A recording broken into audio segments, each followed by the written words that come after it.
you when to pick up the scissors. Fold it hamburger style. Now, be very careful. Line up those corners. A nice neat crease. Fold it hamburger style. Then unfold it and lay it flat.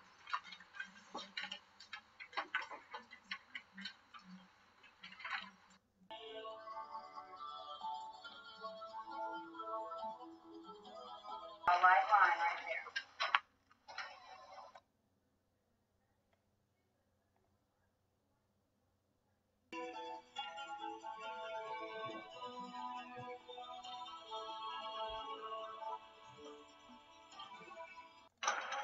Underneath the right side of your paper, underneath your right flap. I want everybody to watch. Watch closely before you fold. Watch me before you fold. You're going to fold it in just to the inside of your middle line. So don't do it yet. I'm going to zoom in so you can see exactly what I'm talking about. So the edge of my paper is right there. See, this would be right on the middle. I'm going to scoot it just to the inside, like the tip of your fingernails work for us girls. For us boys, a little bit more than the tip of your fingernail, probably. Just inside the line. Because the trick is you do not want it to go over.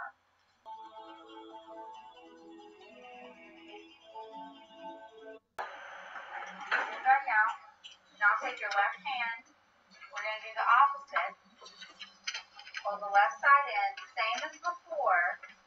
We want to have a little gap in the middle between our two doors, like if these were French doors. Alright, so make your fold. If these were French doors, it would be like there would be a gap in the middle.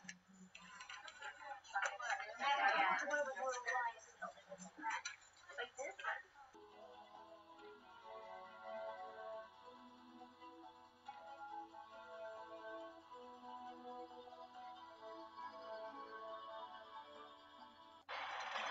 Everybody put your hands in flat. Okay. I'm going to unfold mine, lay it out nice and flat, and then I'm going to take it, fold it hamburger style, with the fold. So this is my folded side. I want the folded side close to my belly button, close to your chest or your stomach.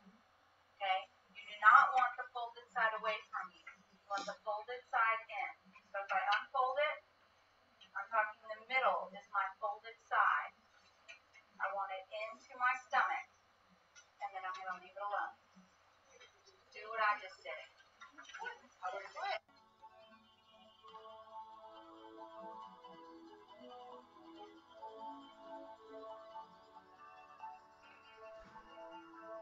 I'm going to explain it several times, okay, and then you're going to cut. Now we're going to make 3 cuts, and that is it. Our first one, we're just going to eyeball it. We're going to go right down the middle on the side that's closest to us. This is going to be cut number 1. Okay, cut number 2, we're just going to cut this section in half. And then cut number 3, we're going to cut this section in half. Still, do not reach for the scissors. Not yet. Now watch. I'm going to cut this one in half all the way to that fold that we see right here. Remember how our paper kind of folds up or down right here? We want to go all the way to the fold. I'm going to do cut number 2. You don't want to go past it, and you don't want to go in front of it. Just to the fold, and then cut number 3. So now, if I open it up, the middle of my paper kind of looks like we're going to make a paper lantern, but we're not. The middle of my paper is going to have these 3 cuts in it, just 3. You're only making 3 cuts.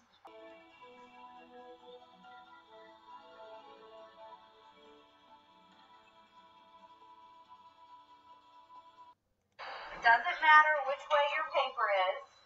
I'm doing it on this side because I haven't drawn on this side yet. You don't need, just watch first. Just watch first. I have everybody's attention. I'm going to weave it. First, I'm going to go over my top strip. Then I'm going to lift this one up, go underneath, then over the third, and then I'm going to lift up my bottom one. So it's like I'm weaving a basket. Now, when the other side comes around, put it down, Rodney. When the other side comes around, I'm going to do the opposite. So I'm going to go under the top. You should be watching and not doing. I'm going to go under the top, over the second one, under the third one, and over the last one. So they're opposites. It's going to create a little checkerboard in the middle. Hold it in your hands like this. If you're worried about your paper falling out, you just need to pull it. Don't tear it, but if you pull it a little tight, your paper is not going to go anywhere. So hold it like this. Now, if you bring it, I'll do it this way. If you bring it out to where it looks like this, I'm just going to bring mine together like so. Now look, I'm just going to use my fingers to pull the center apart. Lay it flat, whichever way. Push it together. And then pull it apart.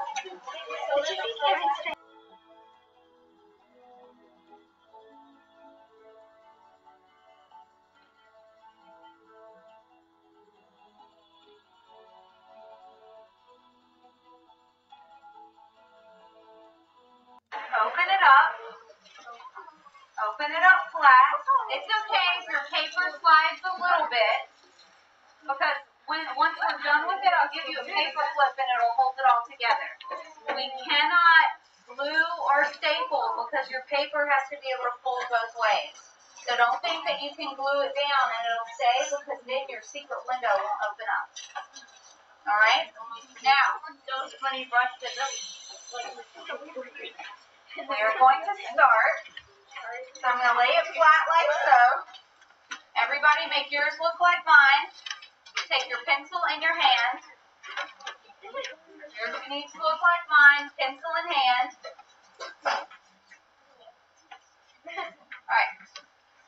We are going to start by turning it sideways. And we're going to be writing our definition for figurative language.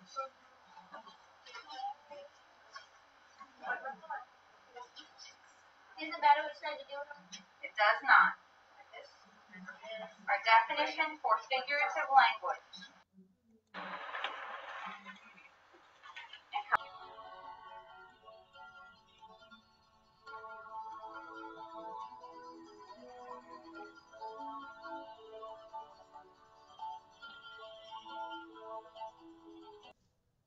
All I'm doing here, so if you look, all I'm doing, same side that I'm working on, is spinning it around. Imagery.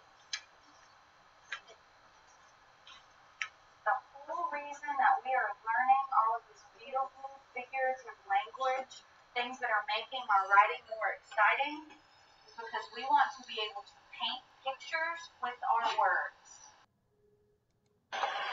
There are 8 squares here, and we only have 7 figurative language words that we're working on right now. So our last one is going to be left empty. So we're going to spell out our shampoo.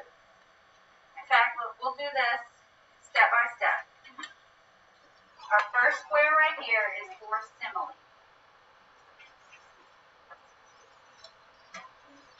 Hyperbole. Next.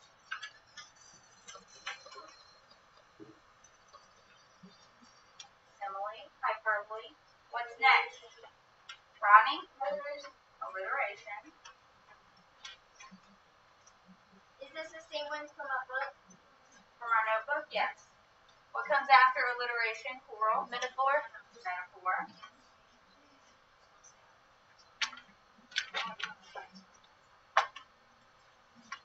Devin, what comes after metaphor?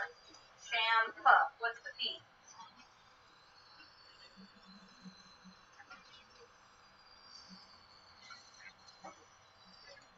Ask J-Ron for help. Did you say it, Devin?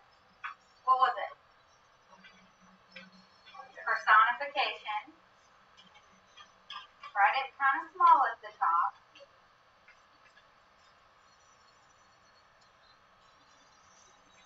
J-Ron, what's one of our O's? Oxymoron.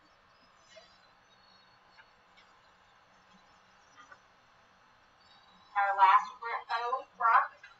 Monopoeia.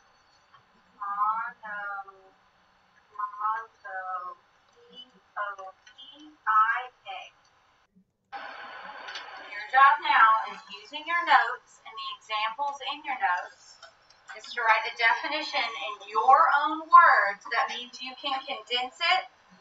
You can use a number like I used the number 2 instead of writing out the word 2, T-W-O. You need to write the definition and one example in each square.